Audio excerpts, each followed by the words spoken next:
Olá, boa tarde. O Portal da Assembleia já começou. Veja os destaques de hoje. Seminário chama atenção para o enfrentamento ao trabalho infantil nos cemitérios do Maranhão. Servidores da Assembleia recebem imunização contra várias doenças. Deputados repercutem a eleição de Jair Bolsonaro à presidência da República.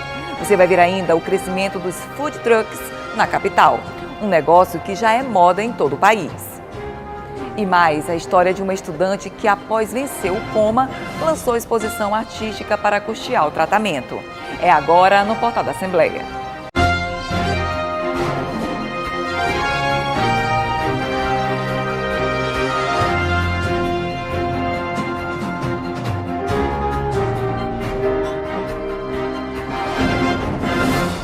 De acordo com a Pesquisa Nacional por Amostra de Domicílios, o Maranhão tem cerca de 160 mil crianças e adolescentes em situação de exploração de trabalho e entre as piores formas de exploração está o trabalho em cemitérios.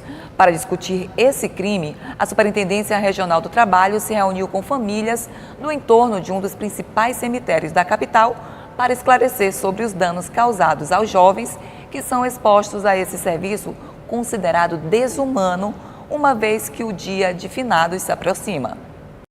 O bate-papo foi com pais e responsáveis de crianças, alunos desta escola pública situada no bairro Vinhais, onde também existe um cemitério. Eles foram orientados sobre a problemática do trabalho infantil.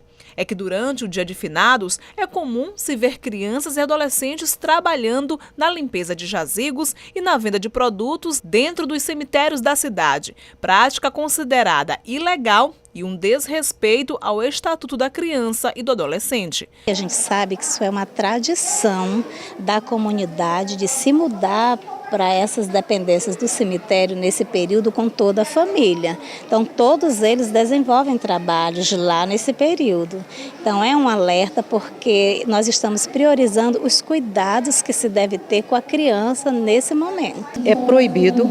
Tá? E em vista disso, porque traz afecções, né, dermatoses, contato com animais peçonhentos, baratas, ratos, insolação, excesso de jornada, câncer de pele, neuroses, alcoolismo. Então é um arco, né, de afecções que podem realmente abater esses seres em desenvolvimento. Seu Fernando ouviu as explicações e entendeu que mesmo diante dos problemas financeiros na família, lugar de criança é na escola.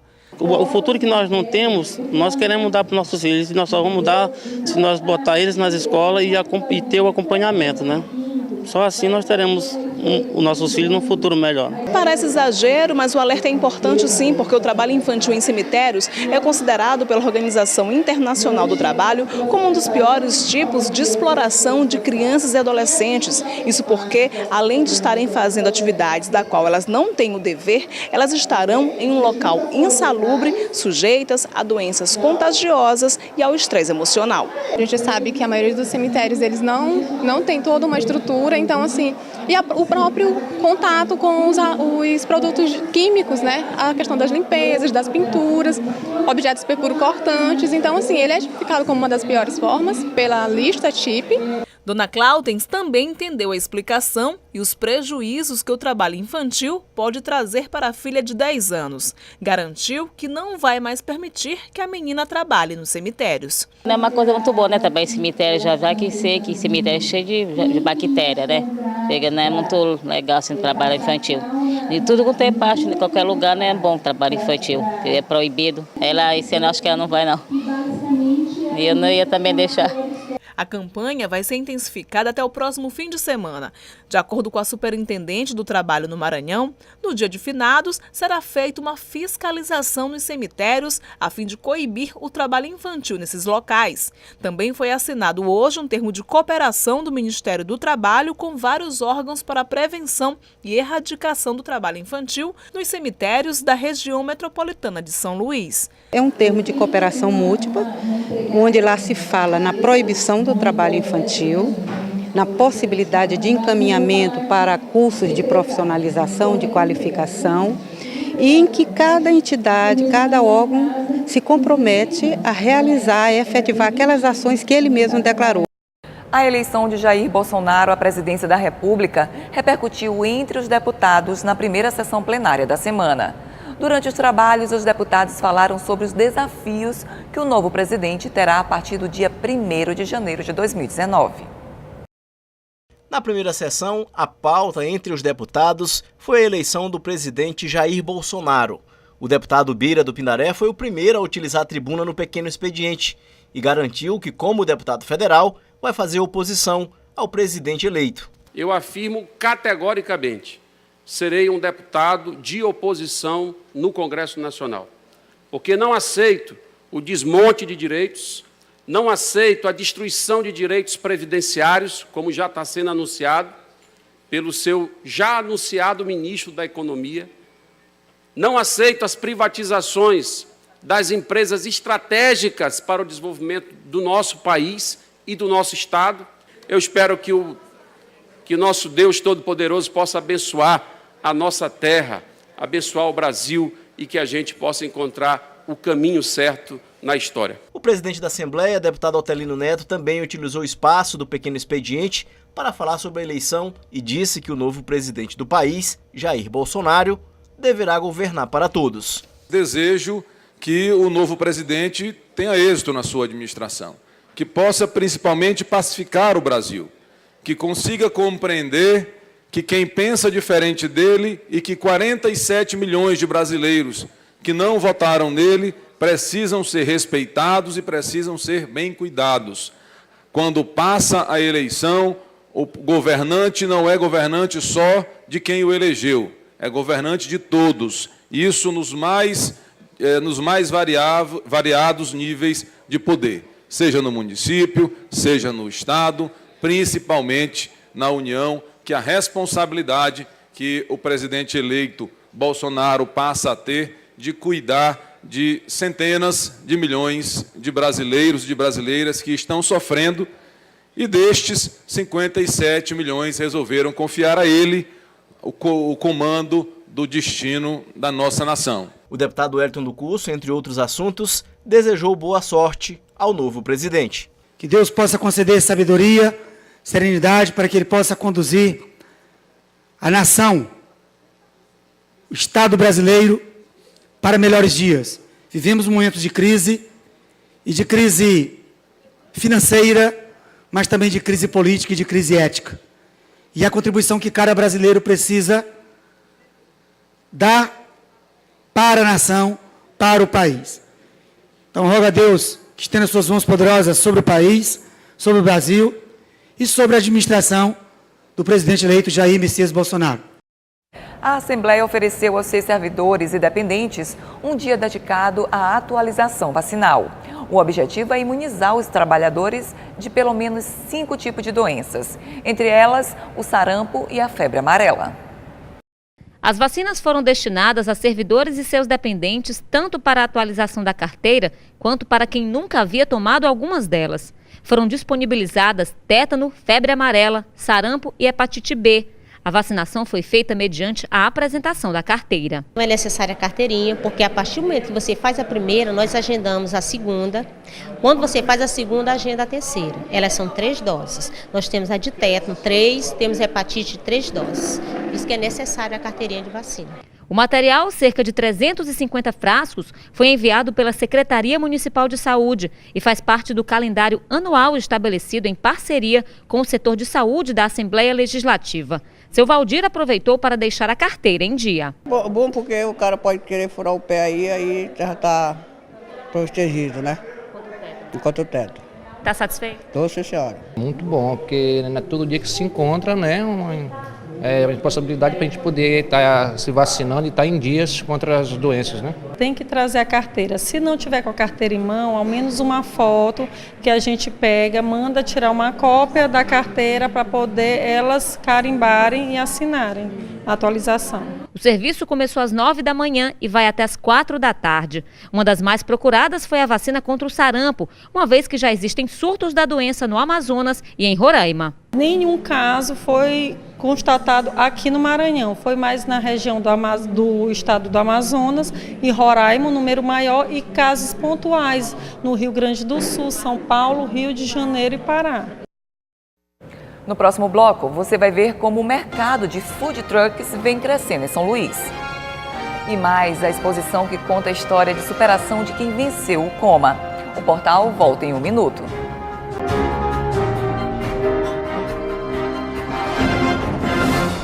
O governo do estado realizou ainda há pouco no Multicenter Sebrae a solenidade de formatura de 1.200 policiais militares da capital e interior que a partir de agora estão habilitados no curso de nivelamento técnico profissional de formação de soldados 2018.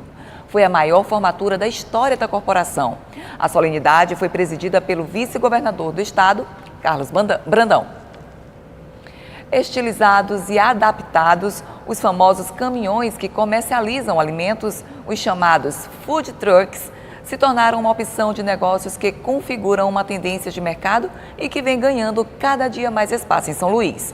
Ontem, os empresários do ramo se reuniram em um evento para trocar informações e mostrar ao público as novidades do setor. Tem lanche para todo gosto e freguês. Crepe, hambúrguer, din-din gourmet é uma variedade de produtos. Agora, o que todos eles têm em comum? Estão em cima de rodas, 2, 3, 4. É o food truck, modalidade importada dos Estados Unidos que tem dado certo no Brasil para quem pensa em investir no mercado da alimentação e gastronomia. É uma opção, né, que os empresários têm buscado para sair um pouco também do passivo e ir para o campo, encontrar com os clientes, fazer realmente algo diferente e mais junto, né? Mais junto da população, mais junto das pessoas. E realmente ainda tem crescido bastante, né? Tem muita procura, até como uma oportunidade e uma opção de mercado, né? De estar saindo aí da empregabilidade, da informalidade. Aqui em São Luís, a ideia está em plena expansão. O próprio negócio sobre rodas já alcançou cerca de 50 empreendedores na cidade, entre eles Juliana. Há 2 anos, ela decidiu vender hambúrguer artesanal em cima de uma bicicleta. Hoje já possui 2 hamburguerias, mas nada de deixar a bike de mão. Começou de uma bike que chamava Bike Burger. Hoje nós temos 2 lojas físicas, mudou o nome para B Burger e continuamos com a bike. Olha, o food truck realmente é um negócio que tem dado certo em todo o Brasil, em especial aqui no Maranhão tem crescido muito e em família. Eu estou aqui com o seu Gilberto, que é o proprietário do Bumba Meu Crepe. Ele só não, ó. Filha, esposa, a família toda trabalhando. Como é que surgiu a ideia de vender crepe em rodas? Surgiu da necessidade de ter um complemento na renda, né? A minha esposa ficou desempregada e a gente, pesquisando o mercado, viu que tinha essa brecha aí por crepes em rodas. E tem dado certo? Tem dado certo, sim. Nós sempre procuramos inovar, temos 2 tipos de massa de crepe e de pão de queijo, além de 28 sabores de opções para recheio do crepes. E graças a Deus estamos conseguindo nos manter no mercado até hoje. A venda itinerante vai em busca da clientela, mas desta vez a freguesia que veio atrás. O Sebrae, em parceria com os empreendedores do ramo, promoveu no estacionamento de um shopping da capital um encontro de food truck.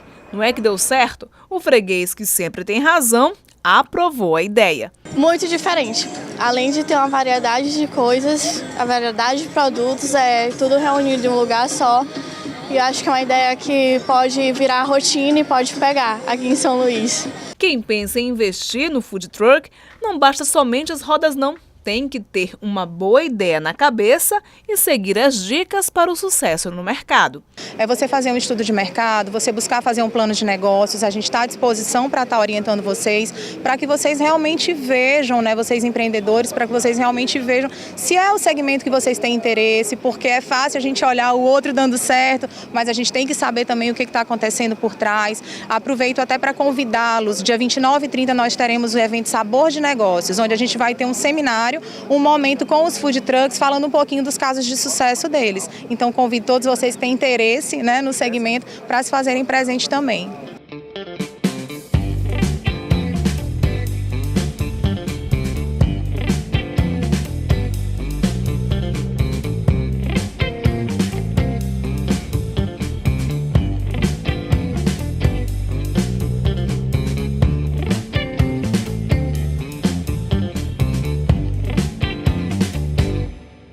Há quase 2 anos, uma estudante de odontologia precisou se submeter a uma cirurgia bariátrica.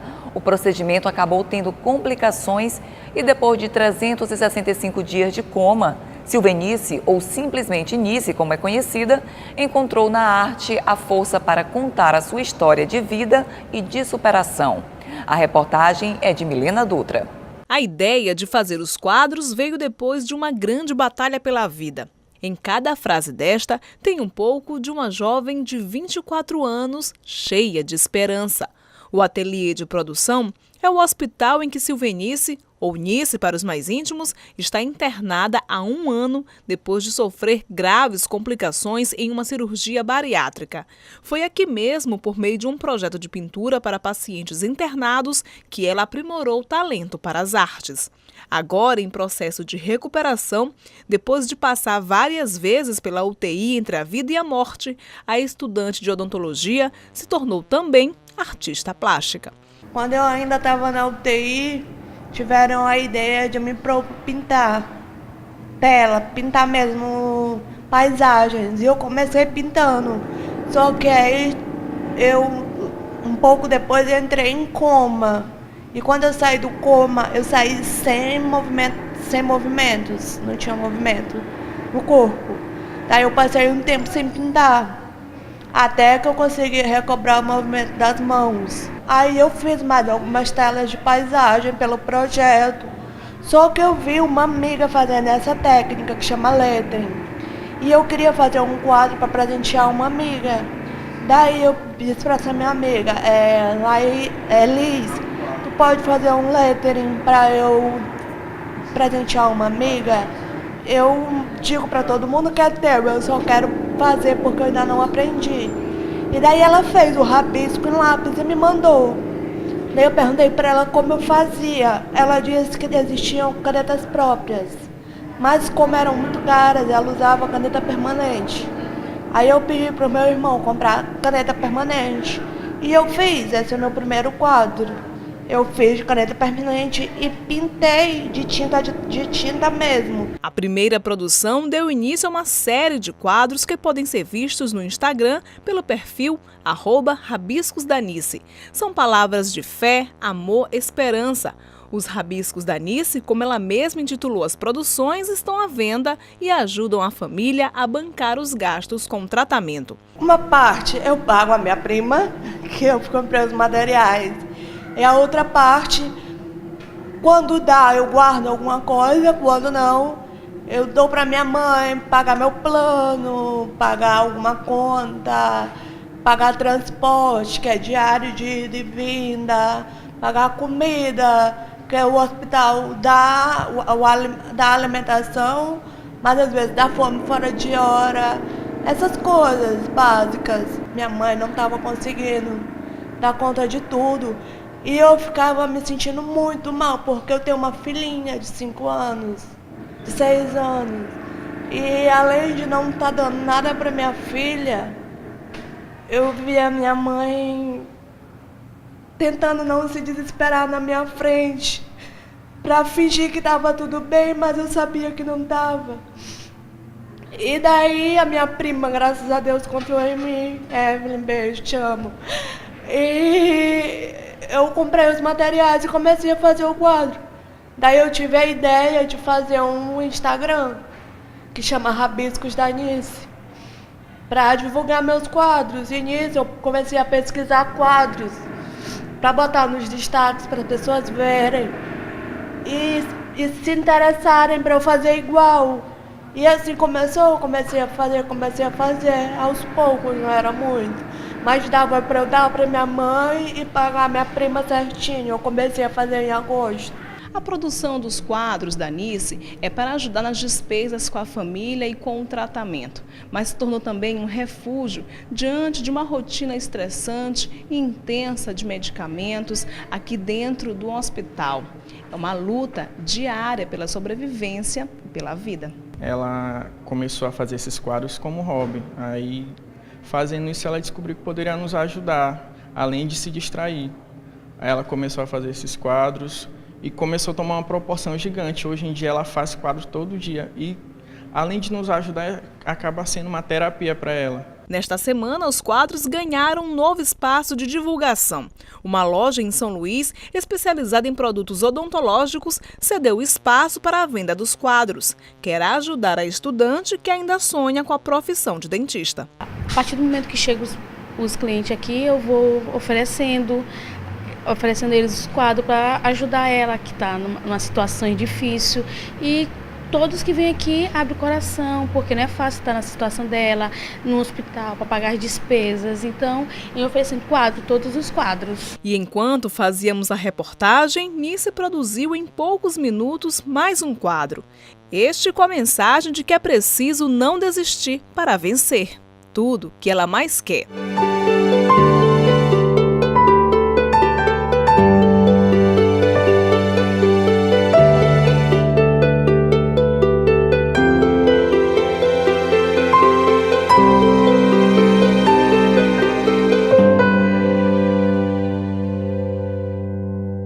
O Portal da Assembleia fica por aqui. Para rever as reportagens de hoje, acesse o site al.ma.leg.br/tv.